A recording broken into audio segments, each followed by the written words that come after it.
সর্বকালের সেরা ফুটবলারের বিতর্কে মেসিকে হয়তো পেছনে ফেলতে যাচ্ছেন ক্রিস্টিয়ানো রোনালদো। কারণ এবার বিশ্বকাপ জয়ের বড় সম্ভাবনা তৈরি করেছে পর্তুগাল। মেসি রোনালদো দুজনের জন্যই এটা শেষ বিশ্বকাপ। কথায় আছে শেষ ভালো যার সব ভালো তার। সেই শেষটা ভালো করার সম্ভাবনা তৈরি হয়েছে রোনালদোর সামনে। 2026 বিশ্বকাপের আগে সেরা ফর্মে আছে পর্তুগাল। রোনালদো নিজেও চমক দেখাচ্ছেন প্রতিটা ম্যাচে। দলে তিনি সবচেয়ে বয়স্ক খেলোয়াড়, কিন্তু ফিটনেস দেখে সেটা মনে হবার উপায় নেই। এখনো অনেক তরুণ ফরওয়ার্ডের চেয়ে রোনালদোর মুভমেন্ট বেশি ভালো। বর্তমানে ইউরোপের অন্যতম সেরা দল পর্তুগাল। সবশেষ ইউরোপিয়ান টুর্নামেন্টে তারাই চ্যাম্পিয়ন হয়েছে। নেশনস লিগের ফাইনালে হারিয়েছে স্পেনকে, যে স্পেন আগামী বিশ্বকাপের অন্যতম ফেভারিট। অর্থাৎ পর্তুগালের এই স্কোয়াড যে কোনো দলকে হারানোর সামর্থ্য রাখে। সেটার প্রতিফলন র্যাঙ্কিংয়েও দেখা যাচ্ছে। বর্তমানে ফিফার আন্তর্জাতিক র্যাঙ্কিংয়ে 5ম স্থানে আছে পর্তুগাল। এমনকি ব্রাজিলের মতো দলকেও তারা পেছনে ফেলেছে।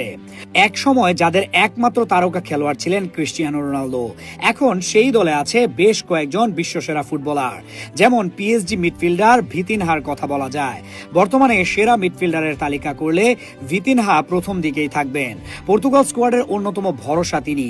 সাথে আছে জোয়াও নেভাস এবং ব্রুনো ফার্নান্দেজের মতো তারকা, যারা ইউরোপের শীর্ষ পর্যায়ে পরীক্ষিত। বর্তমানে পর্তুগালের স্কোয়াডে আছে জোয়াও ফেলিক্স, পেদ্রো নেতো এবং নুনো মেন্ডেসের মতো ফুটবলার। এরকম একটি স্কোয়াড যে কোনো দলের জন্য ভয়ঙ্কর। রোনালদো না থাকলেও পর্তুগাল এখন সেরা একটা দল। তবে ক্রিস্টিয়ানো রোনালদো একজন জাত লিডার, পর্তুগাল দলের অনুপ্রেরণা। ফুটবলে যেই পর্তুগালের কোনো অর্জন ছিল না, সেই পর্তুগালকে অন্যতম জনপ্রিয় দলে পরিণত করেছেন তিনি। রোনালদোকে বাদ দিলে পর্তুগালের ক্যাবিনেটে কোনো ট্রফি খুঁজে পাওয়া যাবে না। 2016 সালে প্রথমবার ইউরো চ্যাম্পিয়ন করেছিলেন রোনালদো।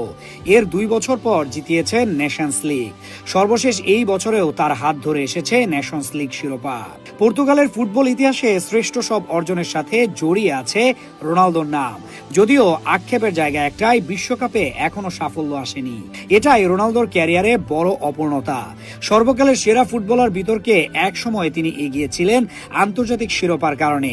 মেসি ছিলেন ব্যাকফুটে। এখন মেসি 4টি শিরোপা জিতে ধরাছোঁয়ার বাইরে চলে গেছেন। ক্রিস্টিয়ানো রোনালদোকে এখন আর সর্বকালের সেরা বলা হয় না, কারণ বিশ্বকাপ তিনি জিততে পারেননি।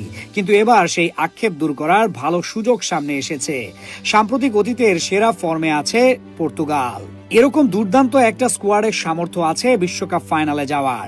সেটা করতে পারলে শেষটা দারুণ হবে রোনালদোর জন্য। ফুটবলের বেশিরভাগ রেকর্ডে তার নাম লেখা আছে। স্পেন, ইতালি, ইংল্যান্ড সব দেশের লিগ জিতেছেন, নিজে হয়েছেন সেরা গোলদাতা। ইউরোপ সেরা চ্যাম্পিয়ন্স লিগ জিতেছেন বারবার।